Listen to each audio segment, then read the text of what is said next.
समादरणीय धार्मिक सज्जन वृंद,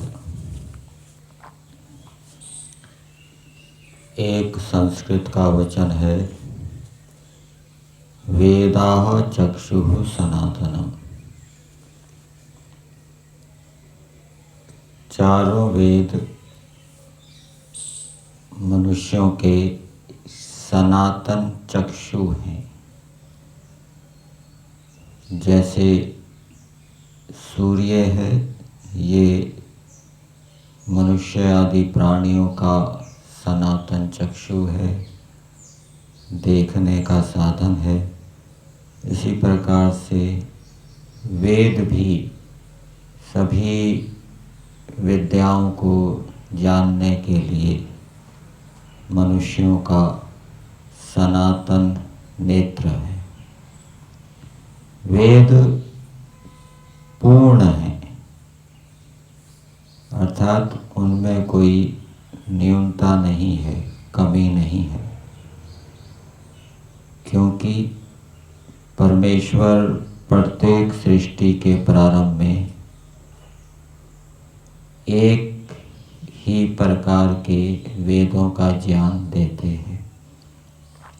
जैसे पिछली सृष्टियों में वेदों का ज्ञान था, वैसे ही वर्तमान सृष्टि में वेदों का ज्ञान है, और आगे की सृष्टि में भी परमेश्वर जो वेदों का ज्ञान देंगे, 4 वेदों को प्रकट करेंगे, उनमें वही मंत्र होंगे, वही मंत्रों का क्रम होगा।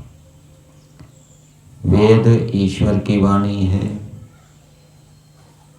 क्योंकि जैसे परमेश्वर पक्षपात रहित है, सबका हित चाहता है, वैसे ही वचन, वैसी ही बातें वेदों के अंदर हमें उपलब्ध होती है।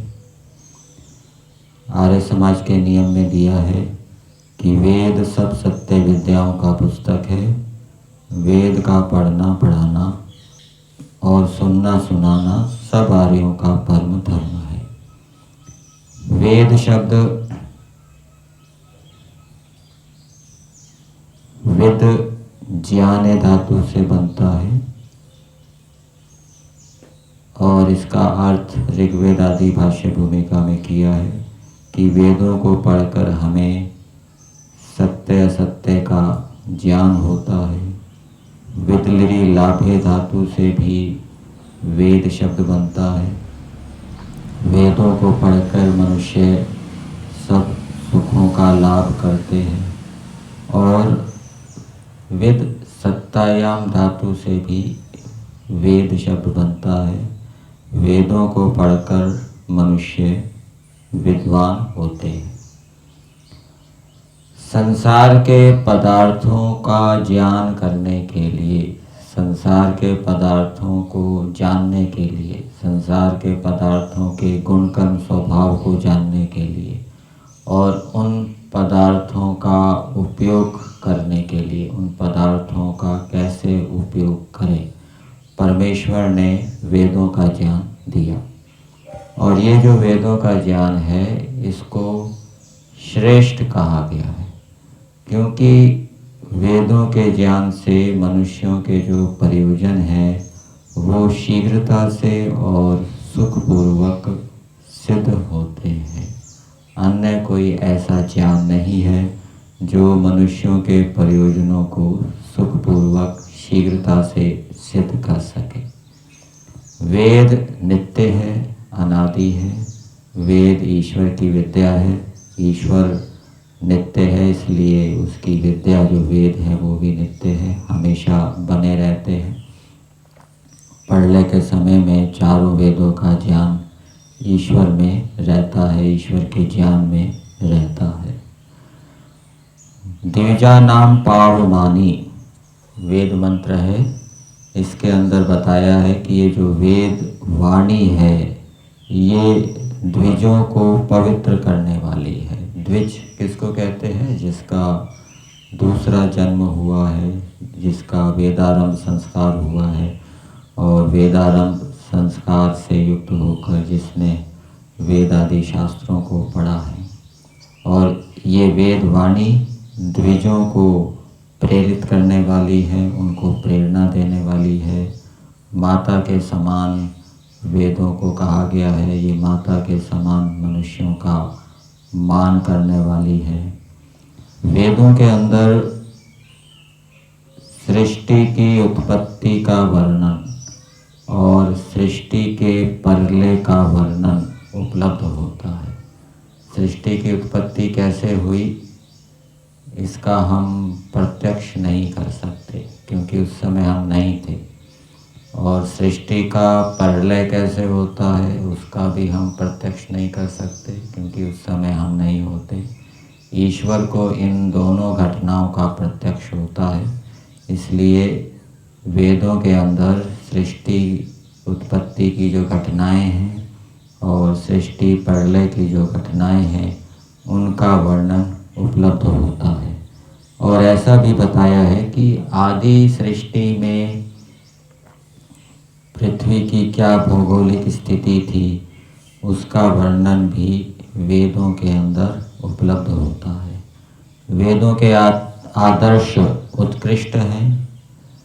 जैसे ऋग्वेद के एक मंत्र में बताया है, पुमान पुमांसम परिपात विश्वतः, प्रत्येक मनुष्य दूसरे मनुष्य की सब ओर से रक्षा करे। फिर अथर्ववेद के एक मंत्र में दिया है, अन्यो अन्यम अभिहर्यता वत्सम जातम एव अग्नया। जैसे गाय नवजात बछड़े से प्रेम करती है वैसे ही एक मनुष्य दूसरे प्राणियों से प्रेम करे। वेदों के अंदर विज्ञान की ऐसी बातें बताई जाती है जिनको कि आजकल के वैज्ञानिक भी नहीं जानते। जैसे सोने के अंदर चांदी के अंदर मिलावट कर दी जाती है, लेकिन हीरे के अंदर कोई मिलावट नहीं कर सकता। इसी प्रकार से वेद वाणी वेदों के अंदर भी कोई मिलावट नहीं कर सकता। ऐसी व्यवस्था ईश्वर ने इस सृष्टि में बनाई है। वेदों में ऐसी बहुत सी बातें बताई जाती है जो अभी मनुष्यों को अज्ञात है, मनुष्य जिनके विषय में नहीं जानते। यदि वो वेदों को पढ़ें, उनके ऊपर चिंतन मनन करें तो वो अज्ञात बातें प्रकट हो सकती है। वेद विश्व शांति और विश्व उन्नति के मूल है। विश्व की उन्नति का मतलब क्या है? यदि विश्व में रहने वाले मनुष्य अच्छे अच्छे गुणों को धारण करते जा रहे हैं तो ये समझना चाहिए विश्व की उन्नति हो रही है। यदि विश्व में रहने वाले मनुष्य पशु पक्षी आदि प्राणी स्वास्थ्य की दृष्टि से सुधर रहे हैं, उनके शरीरों का बल बढ़ रहा है, रोग दूर हो रहे हैं, तो ये समझना चाहिए विश्व की उन्नति हो रही है। यदि विश्व के अंदर विद्यमान जल वायु पृथ्वी आदि पदार्थ शुद्ध होते जा रहे हैं तो ये समझना चाहिए विश्व की उन्नति हो रही है। और यदि विश्व में रहने वाले मनुष्य दुर्गुण दुर्व्यसनों में फंसते जा रहे हैं तो ये समझना चाहिए विश्व की अवनति हो रही है, पतन हो रहा है। विश्व में रहने वाले मनुष्य पशु पक्षी कीट पतंग पेड़ पौधे आदि प्राणी रोगों से ग्रस्त होते जा रहे हैं, उनमें रोग बढ़ रहे हैं तो ये समझना चाहिए विश्व की अवनति हो रही है। विश्व में विद्यमान जल वायु भूमि यदि प्रदूषित होते जा रहे हैं तो ये समझना चाहिए विश्व की अवनति हो रही है। और विश्व की उन्नति का संबंध विश्व शांति के साथ है। यदि विश्व की उन्नति होगी तो विश्व के अंदर शांति होगी, सभी प्राणी शांत होंगे।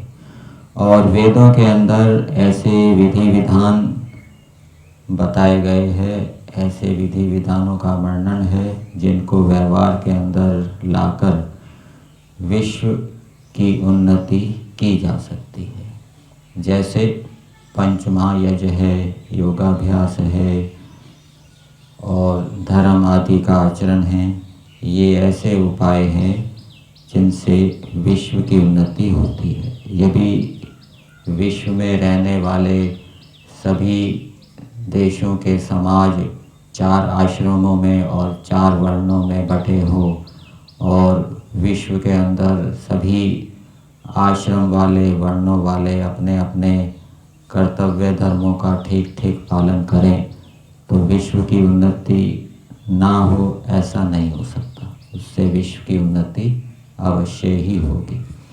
और जो विश्व की उन्नति में बाधक तत्व है, परमेश्वर ये नहीं चाहता कि विश्व की उन्नति में बाधा उत्पन्न हो।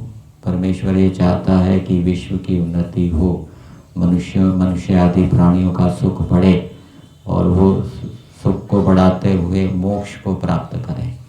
और जो विश्व की उन्नति में बाधक होता है, परमेश्वर उसका विनाश कर देता है।